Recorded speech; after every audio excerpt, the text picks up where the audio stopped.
اب میرے بھائیوں شب قدر کو کیسے حاصل کیا جائے؟ اس کے لیے اللہ کے نبی سرکار دو عالم صلی اللہ علیہ وآلہ وسلم کا ہی معمول دیکھتے ہیں۔ اللہ کے نبی کا معمول یہ تھا، پہلی مرتبہ اللہ کے نبی نے پورے رمضان کا اعتکاف فرمایا، پہلے 10 دن کا اعتکاف فرمایا۔ اللہ کے نبی کو بتلایا گیا کہ ان 10 دنوں کے اندر شب قدر نہیں ہے، دوسرے 10 دنوں کے اندر درمیان کے اللہ کے نبی نے اعتکاف فرمایا۔ پھر اللہ کے نبی سرکار دو عالم صلی اللہ علیہ وآلہ وسلم اور آپ کے صحابہ اپنے گھروں کو روانہ ہو رہے تھے، اتنے میں حضرت جبرائیل امین اترتے ہیں اور اللہ کے نبی سے عرض کرتے ہیں، اے اللہ کے نبی آپ بھی مسجد میں بیٹھے رہیے، آپ کے صحابہ کو بھی مسجد میں بیٹھنے کے لیے کہیے اور آپ آخری عشرے کا اعتکاف کیجئے، اس لیے کہ آخری عشرے کے اندر اللہ رب العزت نے شب قدر کو رکھا ہے اور اللہ کے نبی سرکار دو عالم صلی اللہ علیہ وآلہ وسلم نے اس آخری عشرے کا بھی اعتکاف فرمایا۔ مدینہ منورہ کی زندگی میں اللہ کے نبی سرکار دو عالم صلی اللہ علیہ وآلہ وسلم ہر سال اعتکاف فرمایا کرتے تھے، یہاں تک کہ اپنی وفات کے سال اللہ کے نبی سرکار دو عالم صلی اللہ علیہ وآلہ وسلم نے 20 دن کا اعتکاف فرمایا۔ میرے بھائیوں شب قدر کو حاصل کرنے کے لیے اعتکاف سے زیادہ اہم اور کوئی چیز نہیں ہے۔ اگر کوئی بندہ اعتکاف کر لے گا، اگر کوئی بندہ اللہ کے در سے چمٹ کر رہ جائے گا تو ضرور بالضرور وہ بندہ شب قدر کو حاصل کر لے گا، اس لیے کہ جو بندہ اعتکاف میں ہوتا ہے اس کا چاہے وہ سو رہا ہو، چاہے وہ کھا رہا ہو، چاہے وہ کسی مشغولیات میں ہو، اللہ رب العزت اس کے نامہ اعمال کے اندر عبادت کا ثواب لکھتے رہتے ہیں۔ اللہ کے نبی سرکار دو عالم صلی اللہ علیہ وآلہ وسلم کا ارشاد ہے کہ جو بندہ ایک دن کا، 10 دن کے بارے میں نہیں کہا جا رہا ہے، ایک دن کا اعتکاف کرتا ہے، اللہ رب العزت اس کے اور جہنم کے درمیان 3 خندقوں کو حائل کر دیتے ہیں۔ میرے بھائیوں 3 خندقوں کو اللہ رب العزت اس بندے کے جو اعتکاف میں بیٹھا ہوا ہے اور جہنم کے درمیان حائل کر دیتے ہیں، آڑ کر دیتے ہیں۔ اور سرکار دو عالم صلی اللہ علیہ وآلہ وسلم نے ہی فرمایا کہ ایک خندق کی مسافت، ایک خندق کی چوڑائی زمین اور آسمان کے برابر ہے، زمین اور آسمان کے برابر ایک خندق کی مسافت ہے، ایک خندق کی چوڑائی ہے، اور ایک خندق درمیان میں حائل نہیں ہو رہی ہے بلکہ 3 خندق اللہ رب العزت معتکف اور جہنم کے درمیان حائل کر دے رہے ہیں۔ میرے بھائیوں اس لیے اہتمام ہونا چاہیے، سنت اعتکاف کا وقت اب نکل چکا ہے لیکن نفل اعتکاف کا وقت باقی ہے، اب جب چاہے مسجد میں آ سکتے ہیں، 3 دن کا اعتکاف کر سکتے ہیں، 1 دن کا اعتکاف کر سکتے ہیں، کم از کم میرے بھائیوں اگر ہو سکے تو طاق راتوں کے اندر اعتکاف بیٹھ جائیے، مسجد کے اندر رہیے، اس لیے کہ اللہ رب العزت کی جانب سے، اللہ رب العزت کی جانب سے رحمتوں کا نزول ہو رہا ہے، مغفرتوں کا اعلان پر اعلان ہو رہا ہے، اور ہم غفلت کا شکار رہے اور ہم بازاروں میں رہے، میرے بھائیوں یہ ہمارے لیے مناسب نہیں ہوگا۔ بالکل تھوڑا سا کام ہے، 10 دن کی تو بات ہے میرے بھائیوں، کتنے نوجوانوں کو دیکھا جاتا ہے، نوجوان نائٹ ڈیوٹی کرتے ہیں، رات بھر جاگ کر اپنی نوکریوں کو کرتے ہیں، کس لیے کر رہے ہیں؟ وجہ یہ ہے کہ چند پیسوں کے لیے، اپنی جاب کے لیے، اپنی جاب کو بچانے کے لیے، کچھ سیلری کے لیے، کچھ پیسے جمع کرنے کے لیے رات بھر جاگ رہے ہیں۔ کتنے لوگوں کو، آپ میں سے بھی، یہاں کے نوجوانوں میں سے بھی کتنے نوجوان ایسے ہوں گے جو رات کے وقت میں نوکری کرتے ہیں؟ میرے بھائیوں اللہ رب العزت نے 11 مہینوں میں جاگنے کے بارے میں نہیں کہا، اللہ کے نبی سرکار دو عالم صلی اللہ علیہ وآلہ وسلم نے صرف یہ کہا کہ رمضان کے آخری عشرے کی طاق راتوں میں جاگ لو، میرے بھائیو کتنا سستا سودا ہے. اگر ہم طاق راتوں میں جاگ لے, ہمیں دنیا والوں کے وعدوں پر تو یقین ہے, دنیا والوں کی باتوں پر تو یقین ہے, لیکن افسوس کی بات یہ ہے کہ اللہ کے وعدے پر یقین نہیں ہے. اگر اللہ کے وعدے پر یقین رہتا, اگر اللہ کے وعدے پر ایمان رہتا, تو میرے بھائیوں ہم طاق راتوں کا اہتمام کرتے, طاق راتوں میں جاگنے کا اہتمام کرتے, طاق راتوں میں عبادت کا اہتمام کرتے, طاق راتوں میں مسجد کو آباد کرنے کا اہتمام کرتے. ایک بات یہ بھی ذکر کر دیتا ہوں کہ طاق راتوں کے اندر جاگنا ہے, لیکن انتہائی خاموشی کے ساتھ جاگنا ہے. ایسا جاگنا ہے کہ آپ کے اور اللہ کے درمیان کوئی حائل نہ ہو, آپ کے اور اللہ کے درمیان کوئی پردہ نہ ہو, اللہ ہو اور آپ ہو, آپ مانگ رہے ہو انتہائی خاموشی کے ساتھ مانگ رہے ہو, آپ مانگ رہے ہو انتہائی تضرع کے ساتھ مانگ رہے ہو. میرے بھائیو ہمارا یہ معمول ہونا چاہیے, لیکن ہم دنیا والوں کو یہ دیکھتے ہیں کہ دنیا والوں نے آخری عشرے کو شاپنگ کا عشرہ بنا لیا, آخری عشرے کو عید کی خریداری کا عشرہ بنا لیا. میرے بھائیوں زندگی پڑی ہوئی ہے, آپ کبھی بھی خرید سکتے ہیں, آپ کبھی بھی لباس پہن سکتے ہیں, آپ کبھی بھی خریداری کر سکتے ہیں, لیکن صرف 10 دنوں کی بات ہے, صرف 10 دنوں میں سے بھی 5 دنوں کی بات ہے, طاق راتوں کی بات ہے. طاق راتوں میں عبادت کا اہتمام کر لیجئے, طاق راتوں میں اللہ رب العزت کو منا لیجئے, طاق راتوں میں اللہ رب العزت کے سامنے اپنے گناہوں کو یاد کر کر روئیے. میرے بھائیو اگر ایسا ہوگا تو اللہ کے نبی سرکار دو عالم صلی اللہ علیہ وآلہ وسلم کی حدیث کے مطابق من قام لیلۃ القدر ایمانا واحتسابا غفر له ما تقدم من ذنبه. تو جو بندہ بھی شب قدر کے اندر قیام کرتا ہے, عبادت کے اندر مصروف رہتا ہے, میرے بھائیو اللہ کے نبی سرکار دو عالم صلی اللہ علیہ وآلہ وسلم فرما رہے ہیں اللہ اس کے سارے پچھلے گناہوں کو معاف کر دیتا ہے, اللہ اس کو بخشے ہوئے بندوں میں شامل فرما دیتا ہے. خاص طور پر ہمیں اہتمام کرنا چاہیے. اور ایک دعا اللہ کے نبی سرکار دو عالم صلی اللہ علیہ وآلہ وسلم سے ام المؤمنین حضرت عائشہ صدیقہ رضی اللہ تعالیٰ عنہ بیان فرماتی ہے کہ اے اللہ کے نبی اگر مجھے شب قدر نصیب ہو جائے تو میں کیا دعا مانگوں؟ تو اللہ کے نبی نے فرمایا اللہم انکا عفو کریم تحب العفو فاعف عنی. اللہم انکا عفو کریم تحب العفو فاعف عنی. اس دعا کا اہتمام ہونا چاہیے. اور خاص طور پر 5 راتوں میں ایک رات آپ جاگ رہے ہیں, اسی طرح دیگر طاق راتوں میں بھی جاگنے کا عبادت کا اہتمام کیجئے. دعا فرمائیے اللہ رب العزت ہم سب کو ان طاق راتوں کا اہتمام کرنے کی توفیق عطا فرمائے اور رمضان کی قدردانی کرنے کی توفیق عطا فرمائے, اور اللہ رب العزت اس رمضان کو ہم سب کی بخشش کا ذریعہ بنائیں.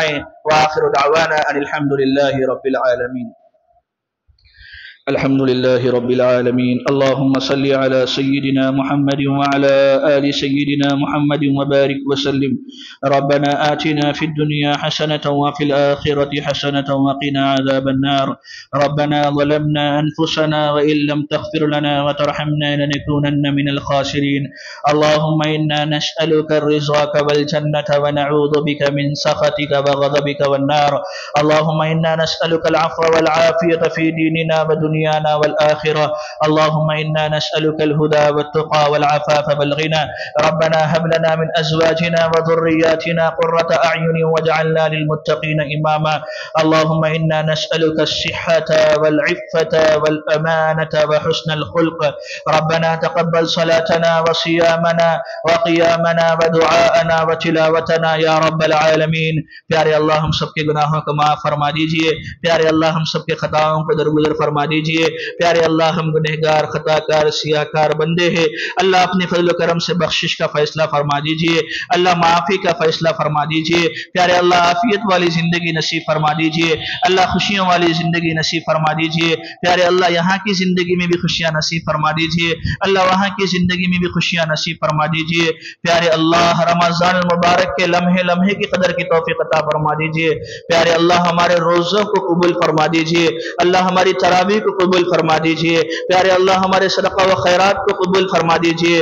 پیارے اللہ انتہائی بابرکت راتوں کا آغاز ہو چکا ہے، اللہ ان راتوں میں اللہ آپ کو منانے کی توفیق عطا فرما دیجئے، اللہ ان راتوں کو ضائع کر کر محروم ہو جانے سے بچا لیجئے، اللہ ان راتوں کو ضائع کر کر محروم ہو جانے سے بچا لیجئے، اللہ ان راتوں میں ہمیں بخشے ہوئے بندوں میں شامل فرما دیجئے۔ پیارے اللہ ہمیں جہنم کی آگ سے چھٹکارے کا فیصلہ فرما دیجئے۔ پیارے اللہ جو بیمار ہے انہیں شفاء کاملہ نصیب فرما دیجئے۔ پیارے اللہ ہمارے مرحومین کی مغفرت فرما دیجئے۔ پیارے اللہ ہمارے والدین کو جزائے خیر عطا فرما دیجئے، ان کی عمروں میں درازگی نصیب فرما دیجئے۔ پیارے اللہ جو مقروض ہے ان کے قرضوں کی ادائیگی کے اسباب مہیا فرما دیجئے، جو بے روزگار ہے ان کو حلال روزگار عطا فرما دیجئے۔ پیارے اللہ جتنے لوگ ہاتھ اٹھائے ہوئے ہیں اللہ ساروں کی دل میں کیا تمنا ہے اللہ آپ بہتر جاننے والے ہیں، اللہ ساروں کی تمناؤں کو مرادوں کو پورا فرما دیجئے۔ پیارے اللہ ہم نے جو مانگا وہ بھی عطا فرما دیجئے، جو مانگنے سے رہ گیا چھوڑ گیا شایان شان نصیب فرما دیجئے۔ وصلی وسلم وبارک علی سید الانبیاء والمرسلین والحمد للہ رب العالمین۔